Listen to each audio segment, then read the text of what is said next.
you really need to find a champion. Find someone that you admire, whether they're good at business development or they have some technical competency and you're really interested in what they're doing. Try to latch on to that person, learn from them, because you'll find that most people like to teach and share their knowledge. You're listening to the Building Better Futures podcast, where innovation meets inspiration. In each episode, host Eric Hurani journeys alongside notable thought leaders who are shaping the future, cultivating exceptional work cultures, and nurturing the next generation of trailblazers. We aim to spark inspiration by engaging in dialogue with leaders from groundbreaking companies, innovative projects, and exceptional teams. Our goal is to empower individuals to positively impact those around them and leave a lasting legacy of positive change in our communities and society at large. Let's dive in together and explore what it takes to build better futures, one conversation at a time. Welcome, everyone, to today's show. I'm very excited to be joined by Joe Tulumello, the Executive Vice President of Building and Places at Gannett Fleming today. And Joe, thank you for being here with us. Thank you, Eric. Thank you for having me.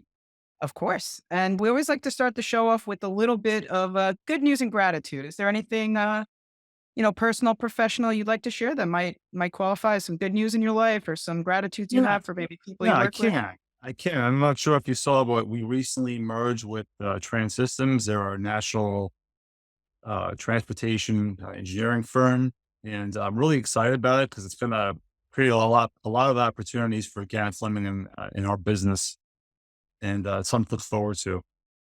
I did see, and it looks like huge news and definitely reverberating around the industry. Very cool, and I'm excited to get to know more about Trans Systems. I had not worked with them previously, and I did not know much about them, but I did take some time yesterday when I saw the article to read about them, and seems like an exciting firm and an awesome opportunity for both of you. So congrats to And everybody involved yeah, in that. thanks. Yeah, it's kind of a big deal, and we're looking forward to where it can take us.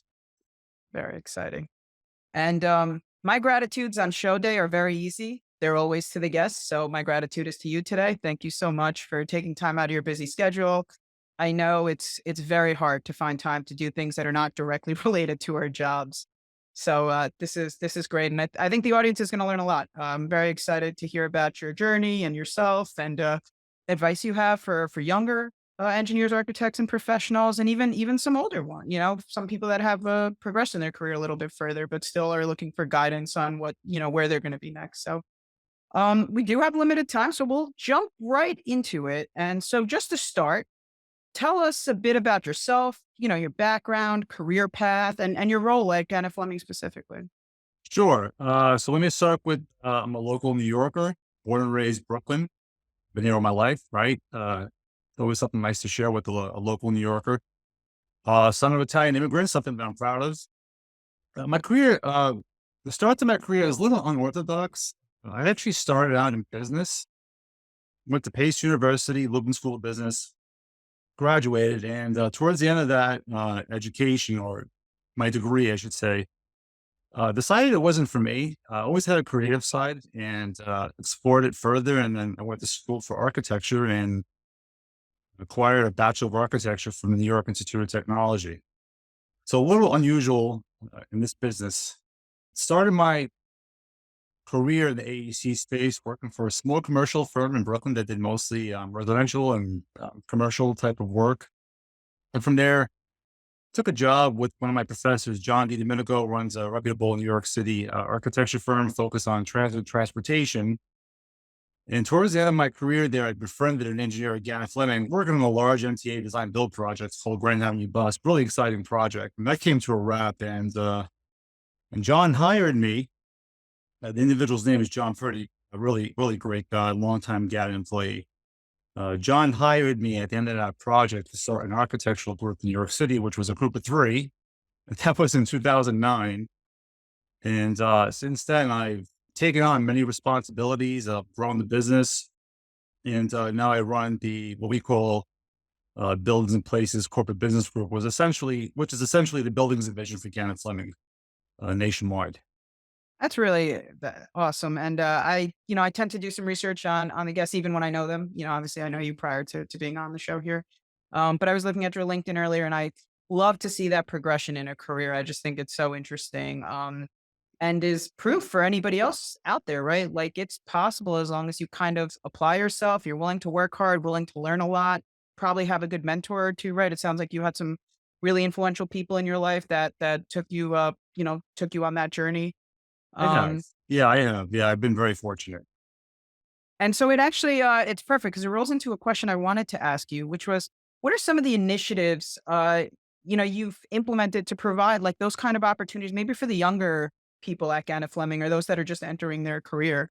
Sure. I'll start with what we do again, like globally. We have a program called Connected Relationships. We pair up people that I would say are the start of their career with folks are seasoned. They've been in the business a long time, to accelerate the mentoring process, to build internal relationships. And we've been doing it for years. I participate in it and it works out really well in terms of, the sharing the lessons learned, having someone to talk to get career advice. So that's a great program that we do here again. And it's been a great success. Personally, what I do and what my my leadership team does is we make it a point to give staff access to opportunities to take on more responsibilities. It's easy to pigeonhole someone into a position and tell them that's what you're going to do. And we try really hard not to do that. Now, don't get me wrong, often, and it happens, folks fail, but we encourage that. We want them to fail fast and to learn from their failures, right? Because if you don't give them a little leeway, they're not going to learn and develop. So that's something that I do personally, and I'm proud of it. Recently I read an article about failure and how failure tends to be the catalyst to success, and how as a society we don't talk about our failures enough, and you just mentioned, I thought that was really interesting. Do is there anything you'd like to share? Any failures maybe in your life that have kind of been the catalyst for some of your success or failures you've seen? Yeah. Yeah, I have a couple, and that's a big question, Eric. But so earlier on in my career, in this one in particular stuck with me. It was painful, but I learned from it. I It was a project early in my career. It was a design build project, and something didn't get built in the field per spec what we designed, and it was pretty significant in terms of cost impact and impact to the schedule. And I kept it to myself. I tried to resolve it without telling my supervisor and the principal of the firm, and that didn't work out so well for me. It was an embarrassing moment. It was a painful moment because I could have handled it differently. But what I learned from that failure is one, if something is going wrong, raise a red flag, don't hold back. And two, it's okay to ask for help. Part of our development. And I kept that lesson with me ever since, and it served me well. And I encourage everyone in this business to take that advice because it's only going to help them grow and develop.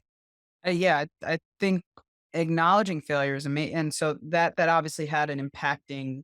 It was an impactful moment in your life, because you remember it to this day, and it sounds like it was from earlier in your career, and I'm sure you learned a lot from that.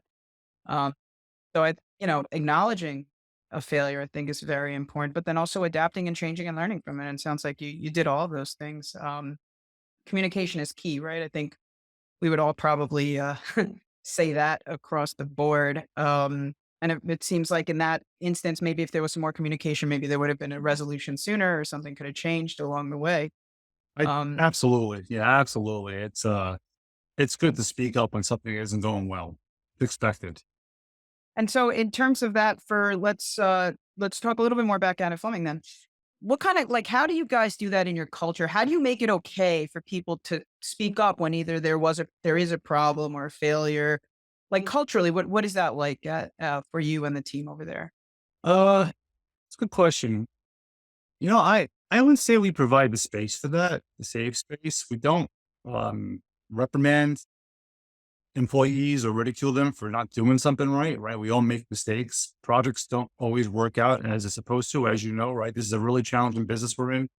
For sure. It's a creative business. It's an iterative business. We're always trying to figure things out on the fly in a fast-paced schedule. I would say the most important thing is we provide the space and the open channels of communication to allow that type of situation to happen in terms of someone failing or not doing something the right time, right the first time around. I think it comes down to that. I read a book by Ray Dalio, like the famous hedge fund manager, and it's called Principles. And one of the things he writes about in there is how when he was first building the firm, it was always okay to make a mistake as long as you wrote it. And he says they had like a big black book or something in the middle of the, I guess open floor. And as long as you like wrote down the mistake you made, and then every Friday they would all talk about the mistakes they made. So then no one else ever made it again. Like that was kind of the idea and rule. And I really like something about that. We try the same thing. We try not to reprimand for honest mistakes, right? And obviously there's a difference. But also to teach from those moments. And it's become a very, very important thing for us to understand how people are working, and then how can we help them do better if there are points of improvement that maybe they don't see or they are seeing and they're bringing to us. Are we doing anything to coach them or make them better? Right, right. It's a good idea. Maybe we'll adopt it. Yeah. We haven't adopted it yet. I that's but it's I thought it was a great, great point in the book, so I Yeah. wanted to mention it, here. So, we talked a lot about culture and the people aspect. Let's talk about the actual buildings aspect. Tell us about some cool projects you've worked on or anything you think really impacted the community towards that building better futures. Oh, wow. Big part of this show is letting people understand how the projects we work on really impact life day to day, right? And I know Oh, the yeah. portfolio Gannett Fleming is wide. You have your transportation, you have your education, you have your healthcare. Yeah, I know you guys do a lot of public housing work. So I don't know if there's one or two projects you think are really impactful Sure. in your life that kind of impact society as well. Yeah, I have a lot, and I'll start with what we do, right? Engineers and architects and contractors even, right? Is really a service to the public realm. I think what we do is so important and it gets lost on a lot of people in society. Civilizations are created and built by folks like us, right? I think what we do is so critical to making sure the world, operates and survives and thrives. So I'll start with that. We need more people in our business. So I'm hoping there are a lot of people out there listening to this podcast. One project in particular that I've been passionate about, and I would say it's a multi-year project because we've done many projects within this building at Grand Central Terminal. Metro North Railroad has been a long-term client of ours, and we've had the opportunity to work on a multitude of projects within GCT, as we call it here in New York. Everything from communication rooms to state-of-the-art training centers to bathroom upgrades to historic restoration projects. Every project was unique, challenging, complicated, and it provided a betterment for its occupants. So that's certainly one project that's near and dear to my heart because as of today, people are still using the facilities and the areas that we've improved. Another one in particular that stands out as of recently is a project that we're working for NYCHA. We're modernizing the Todd Hill houses in Staten Island. It's a design build. It's a recent program that NYCHA came out with. And we're essentially providing all the residents there with new apartments. And to me, that's so impactful. You're essentially giving them a breath of fresh air with these apartment renovations. And we're making them accessible and bright and modernizing them with, new MEP systems. And it's such a significant improvement for these residents. And to put a lot of smile on a lot of faces. So that's something that's something that's been meaningful to me and my staff here as far as projects go. Yeah, it's amazing. And I like what you said there about putting a smile on people's face because Grand Central Terminal, when it opened up to Long Island Railroad, I'm a Long Island resident. It did that for me. I mean, I am, I'm there probably 50-50 between Grand Central and Penn, depending on where I have to go. And it's made my life so much easier and the access has been incredible. And they've done a really great job in Grand Central all around. So I applaud your efforts. I know there was, that's the other thing I really like about our industry. It's always an industry effort, right? Very rarely is a mega project done by one company. It's Right, done right. by a bunch of companies working together. And so but Grand Central Terminal is definitely, it's really changed their lives for a lot of Long Islanders, not just me, for a lot of people. So we thank you for that. And thank you, the team and everybody else that worked on it. Thank you. I Uh, appreciate it. I know some of the projects there at Grand Central were done design build, and I know you have a passion for design build. You were, I believe you authored an Achieving Project Excellence article around it. And then I know you also spoke with the ACEC before the legislature, I think a couple of I months ago or did. so. Correct. Um, so tell us about that. Tell us about what design build is, what it means to you, and why you're so passionate about it. Sure, sure. So I cut my teeth on design build early on in my career. At the start of this conversation, you asked a little bit about myself, and I mentioned Grand Avenue. That was a design build project for the MTA. It's fairly significant, and it was my true. I would say it was my true first public project that I was thrusted into, and I learned so much. And the working relationship with contractors really impressed me. It lit me up. I enjoy being in the field and resolving design issues on the fly and being part of the team to, produce a multi-$100 million significant piece of New York City infrastructure. It was a great experience, and it's stuck with me since then. And I really enjoy the whole design build process. It's iterative. Projects move fast, which is what I like in the public space. As you know, sometimes projects can take a long time. With design build, that schedule is compressed. And I find that exciting because you get to realize what you create sooner rather than later. So that's one part. The collaborative process is really exciting. I love working with contractors. I love the meetings that we have with design teams and contractors. We're resolving a lot of complex things on the fly at a really fast paced schedule. And I get excited when I'm in when I'm in that space. So I just in general, I'm really passionate about design build and alternative delivery in general. Very cool. Do you have, I know you guys have worked on a multitude design build projects. Is there one that sticks out in your mind that was Oh like yeah. very successful and, the owners were, because they're the ultimate beneficiary too, when we're able to kind of use some alternative delivery methods. Yes, yeah. So one in particular that I'm really proud of is y- do you remember when Governor Cuomo came out with the ESI program and the MTA Yeah. adopted a lot of ESI projects? So Gannett Fleming was the lead designer on ESI 2, which was 8 stations for Long Island Railroad. And those stations really were modernizing that program. And we did an amazing job with the design team, uh, giving these stations a fresh breath of life, improving them for the commuters. And it's nice because I pass these stations all the time: Gossett, Farmingdale, East Hamptons, and these are timeless projects. They're going to be there for a long time, well after I'm retired. And the benefit that we provided in those projects are long lasting, and that's something that it's a project that's going to stick with me for a long time. My team is really proud of it. Also, we won a handful of design awards. It's memorable for sure. That was, I mean, a great program. We worked on several of those projects too, and definitely impactful. Really improved the serviceability of the Oh, for MTA in sure, for general. sure. Yeah. And very cool. As a Long Islander, I thank you again. That's, sounds like you're Thank doing a you. lot of good work. Thank you. um, Fellow Long Islander, by the way, right? We're not I that far know. apart. Yeah, I know. We Yeah. we talked about that last weekend. So really, really. So design build was kind of an evolution in the industry, right? Like that. It took some time, and it's still taking time for some owners to adopt. And I think the next big, like, hot topic, and everybody talks about it, so I'm going to ask you about it because I'd love to hear your thoughts, is AI. How do you see AI changing architecture, engineering, even construction? Are you already starting to see some of that? Do you think we're still a little bit behind? What are your thoughts on that? I've seen a couple of things with AI, and I have my opinion, like many others, right? And I think in our industry, we're starting to adopt various forms of it. I think in the AEC business, we've been working with things like generative design for a long time. It's baked into a lot of the programs and software that we use, right? BIM and MicroStation. But as a firm, we are experimenting with it.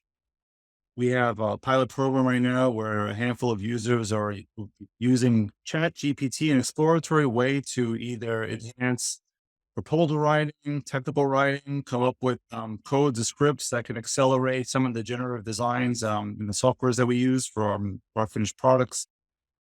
So we have that going on right now because I feel like we're in this phase where we need to explore as an industry and learn fast. Otherwise, we're going to get left behind.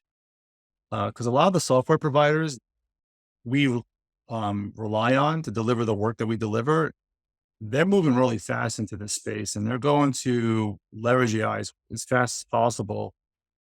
I hate to say this, but maybe to eliminate some of the work that we do, right? And I think that's one of the concerns that I have is that we need to protect ourselves in this in our business and guard against any of the threats that come from AI. But the positive note that I see is one, it can get rid of a lot of the repetitive stuff that we do, right? And free us up for more of the critical thinking that many of our clients hire us for, right? Like to engineer or design buildings or bridges or whatever their need is. I think that's one of the biggest benefits that AI could do. But the only warning to that is we have to make sure as an industry that it doesn't become a race to the bottom in terms of services and fees. So that's my perspective on AI in terms of where I'm currently at. I agree with you. I think it's a very complicated topic. I think it can do some incredible things. We use it in some aspects, not even just in the business, but like just generally, I like to explore and experiment with it. I do think there could be challenges where some of the tasks that we kind of do on a day to day basis could be eliminated, which may be a pro in a lot of ways. It may, like you said, allow us to be more critical thinking and creative, where we can look at 100 different iterations of design. Whereas, like, let's not even talk about now. Right now, we have CAD, we can do some things very quickly.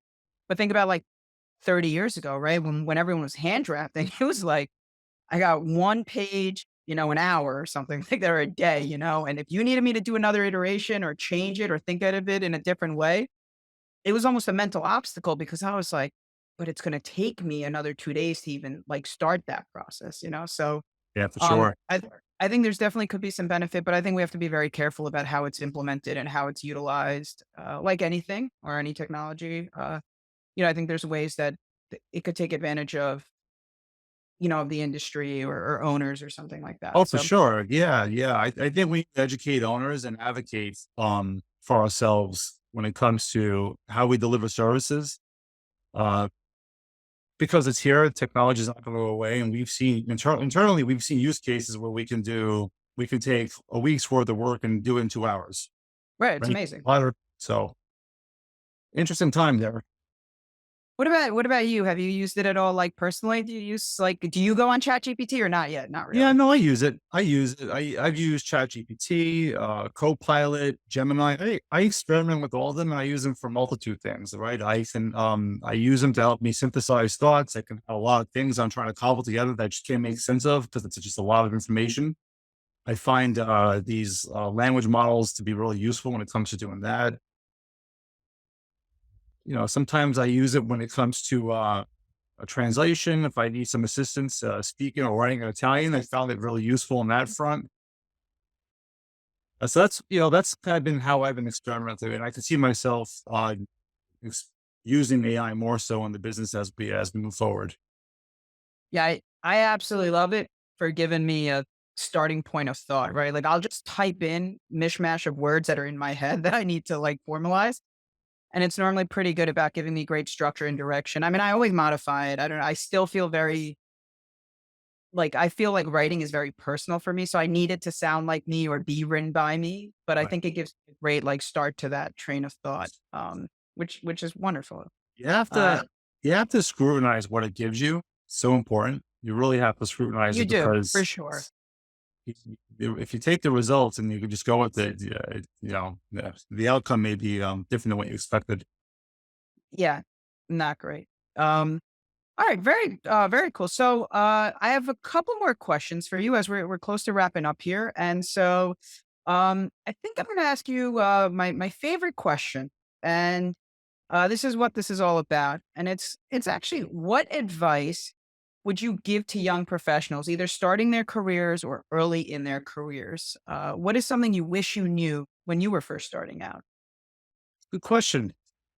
Couple of things, right? We got a couple of things to share with you Yeah, on yeah. that Feel question. free to take your time here. This is a great Yeah, opportunity for you to tell yeah, us what you think about it. yeah. And this is really the collection of the advice that I've received over the years from supervisors, mentors, right? I kind of have my own little short list of career changing advice that I keep with me, and every once in a while I go to it when just dealing with the situation. The first is it's important to find a champion, I think as for someone that's entering this business or any business, regardless of what space they're in, you really need to find a champion. Find someone that you admire, whether they're good at, uh, you know, business development or they have some technical competency and you're really interested in what they're doing.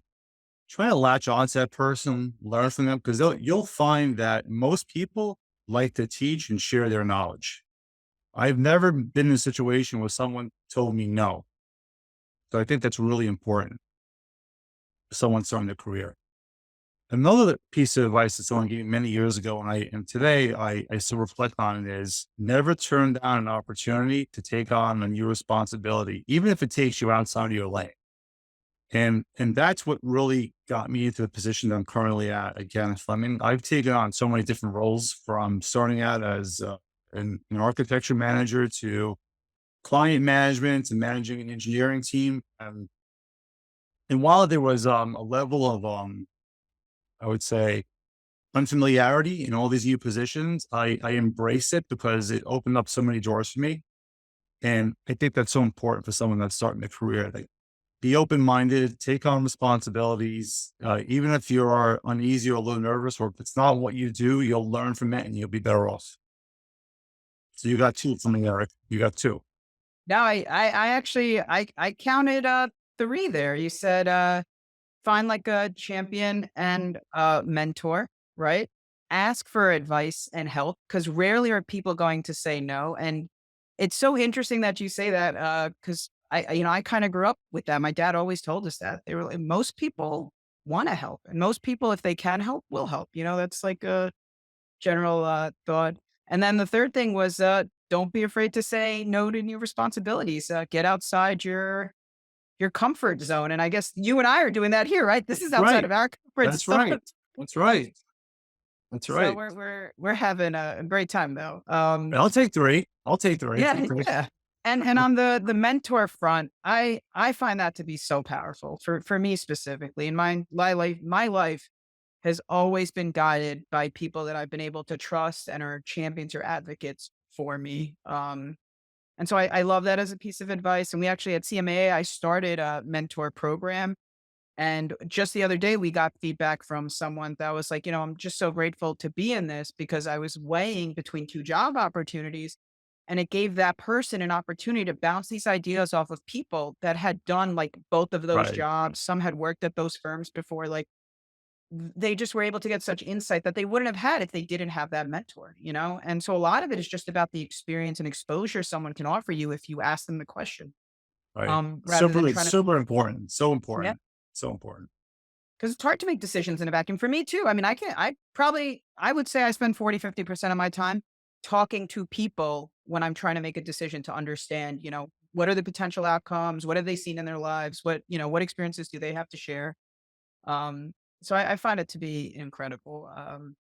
So thank you for sharing those ideas, and I hope whoever is listening will take those with them.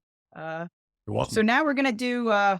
This is my favorite part because we get to know you a little bit more personally. So we're gonna do our lightning round, and I've prepared Okay. a couple of questions. And I'm gonna throw them out at you, and feel free to give me the answer, the first thing that pops into your head. And typically they're like one word or two word All answers. right. Don't Go for it. I'm ready. don't. But so my first one is, what's your favorite pastime? What's my favorite pastime? I always find it to be a tough question because I enjoy many things. Oh, give us. When I'm not working, I enjoy being outdoors. I like to run. I'm a runner. Ran my Cool. first marathon in 2022. Hey, congrats. That's awesome. Thank you. Thank you. Hoping to do another one soon. I'm a foodie. I love to just eat different foods, go to different restaurants, explore. Love to travel. Love to travel. Love to eat my way through cities. and kind of big on that. And, I'd be remiss if I didn't say it, but when I do have free time, spending with the family and kids, I enjoy that very much, whether it's sports, hanging out, doing nothing. You mentioned earlier using ChatGPT to translate Italian. There's a lot of recipes because Italian food in Italy has got to be the best, some of the best in the world. Yeah, I'm biased. I'm not going to lie. I am biased. I do think the Italian cuisine is second to none, but yeah, no, I use it to help with my speaking and writing. It's been a pet project of mine. I'll call it that. Very cool. What did you want to be when you were a kid? What did you want to be when you were when you were going to grow up? Oh man, I wanted to be a lot of things when I was a kid. I wanted to be a lot of things. I wanted to be an artist. Musical or like paint or I what was a type of art? painter. Yeah, I was creative as a child with, pen and paper, I'll call it that, which led to architecture, right? it's a little bit. Yeah, for sure. If you do like a dotted line, you would see the progression. That's something certainly I wanted to be. I wanted to be an architect also. As I got a little older, I developed an appreciation for the profession. I had multiple aspirations. I thought about joining the Navy at one point as a kid. Oh, we're Armed forces, just to travel because it brings you around the world, right? That didn't work out too well for me. I'm not the best when it comes to authority. so you mentioned architect in there. So actually, this is my next question was going to be, uh, anywhere in the world, what's your favorite piece of architecture? My favorite piece of architecture. Uh, Art. I like it all, and because architecture is a funny thing. It means a lot for me. I have an appreciation for all styles of architecture because I find architecture to be impactful when it's contextual. I like the old stuff. I'm a big fan of old architecture, whether it's old Americana architecture, some of the old stuff you find in Europe and in Italy and France. Uh, I have an immense appreciation for the old stuff. I really do. Very cool. And when you're saying old, give us like a time. You talking about like Greek architecture, or are you talking about something more a little more recent? It's a it's a wide spectrum. It's a wide, I have an appreciation for old Americana architecture. I have an appreciation for the stuff that the ancients built, right, in the BCs, whether it's Yes. Roman, Greek, Egyptian. I have an immense appreciation for all of it because it took a lot of ingenuity to build the buildings that were built. So, you know, to a fault sometimes because when I travel with my family, they have limited patience for my desire to sit there and stare at a building for more than 5 minutes. And they want to go do something else. Yeah, yeah. And then my last one, anything you're looking forward to before the end of the year? So we got a few more months. Anything exciting coming up? Any trips or personal or project related milestones coming up? Yeah, a couple of things. We do with family wise, we typically do a yearly sabbatical to Key West. It's a special place. Got a lot of old architecture, which I enjoy. I like to fish when I have the opportunity. Lazy walks with the family, and just hanging out at the beach. I'm looking forward to getting to meet the people within Trans System. I mentioned it early on in our discussion. It's something that I'm looking forward to because we're going to merge with a lot of talent, and I'm just looking forward to getting to meet all these individuals because it's one of the things that I enjoy on my business is just getting to develop relationships internally and externally, and it's going to open a lot of doors for Gannett Fleming and in my business and something that in my mind as of recent. Well, I think that merger is amazing. Congrats again on that. I think the folks that are going to join your team are very lucky to have you as a leader. I think they're going to have the opportunity to learn and grow and hopefully be better, both individuals and professionals under your leadership. And most importantly, I thank you for being on the show. We're right at time, so well done there. Just as any good construction professional will tell you, we should be on time, and we are. And with that, I'll thank you for being on the show. And unless you have any other closing comments or words you'd like to share, we'll cut it here. Eric, thank you for the kind words. Thanks for the opportunity to have this conversation. I enjoyed it, and looking forward to doing it again. Perfect. Thanks for joining us for another episode of Building Better Futures. The show notes include links to any resources mentioned in today's show. If you're enjoying our podcast, please subscribe so you never miss an episode and leave us a 5-star review. This episode is brought to you by Infinite Consulting Corp., your go-to firm for MBE certified project and construction management consulting. Discover how Infinite can help you build a better future at infiniteconsultingcorp.com.